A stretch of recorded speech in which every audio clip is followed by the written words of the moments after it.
Since I became a refugee not that long ago, I was always asking myself a question that what will be the best ways to advocate for the right of refugees who have been underestimated and discriminated based on their immigration status. In 2021, the United States evacuated more than 8,000 Afghans to the country after the collapse of the government and United States troop withdrawal from Afghanistan. Alternatively, the Taliban seized into power. The Afghan evacuation happened right in the middle of the pandemic and the transition under a new administration from Donald Trump, from previous administration, which is Donald Trump administration, which as the law record of refugees admission in history of United States.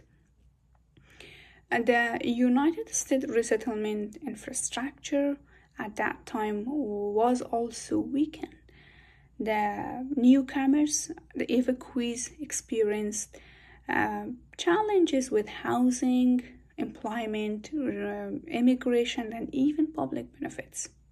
How the structure of resettlement agencies work, they put newcomers into different programs to help them out be self-sufficient as soon as possible. The first program that they start with is called refugees. It's called RMP, which is a Resettlement and Placement Assistance Program. If you all remember, Afghans in Afghan evacuation, Afghan evacuees, they had to live in most of them. They had to live in the hotels before they become resettled in their new houses, even in the states that they have been assigned or they have been selected to live in or to be resettled in. So what happened?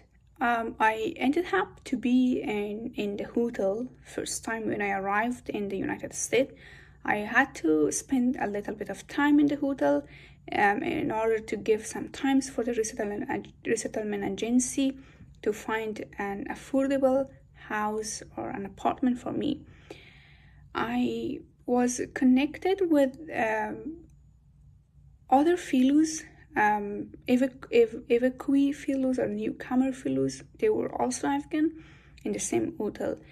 After a week, I considered and I observed that there are certain things that are not going really well and are not going professionally.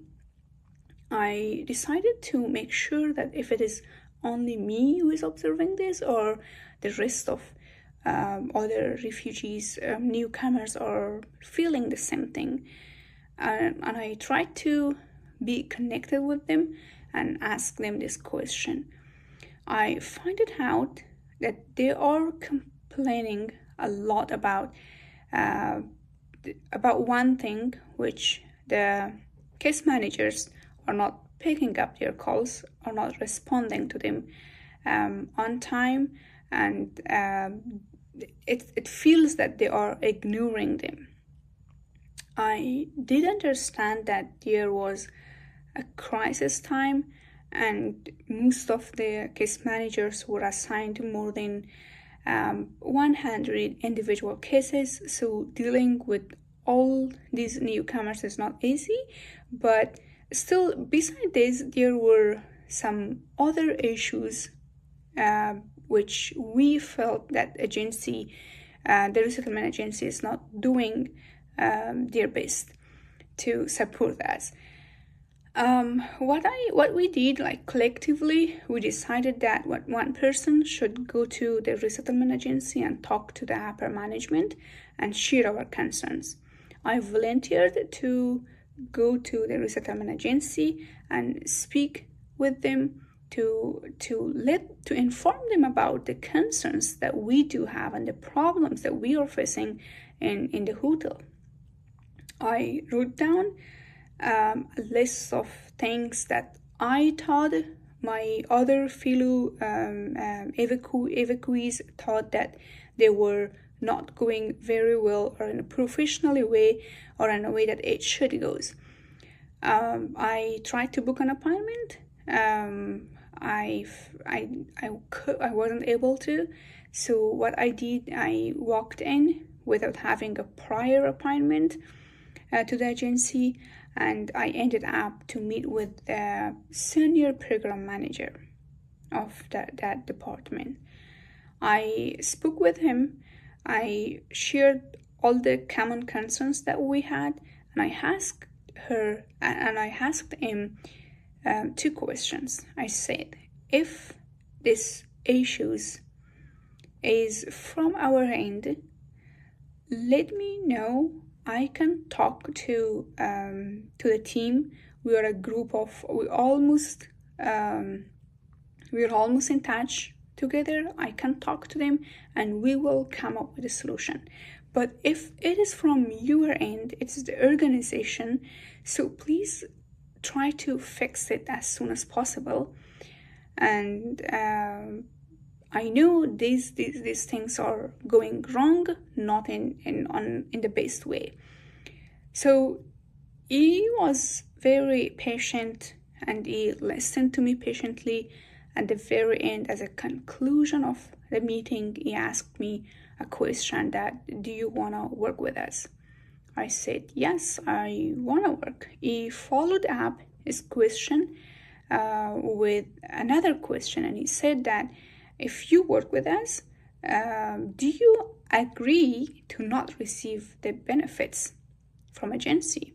I said, yes, why not? What is the benefits? And even I didn't know about the benefits. He said that the public benefits, SNAP, Medicaid, and housing, at the same time refugees cash assistance. I said, that is fine. As far as I work and I stand by my own feet, I don't need the public benefits. I cannot rely to the public benefits. I was hired within 2 weeks after passing an interview and the process of hiring, all this stuff. From this experience, I learned that refugees should speak up for their rights and fight for their rights, and they have to let people know them.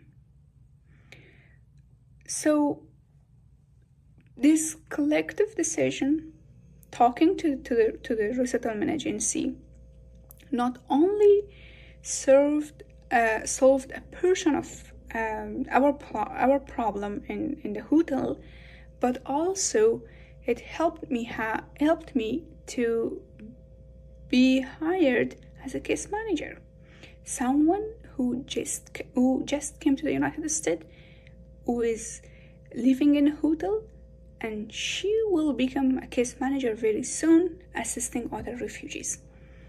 This was, I thought, now when I am recording this video, I am feeling that it was only my advocacy strength, that the feeling that something is wrong, noticing, observing that something is wrong, and then bringing up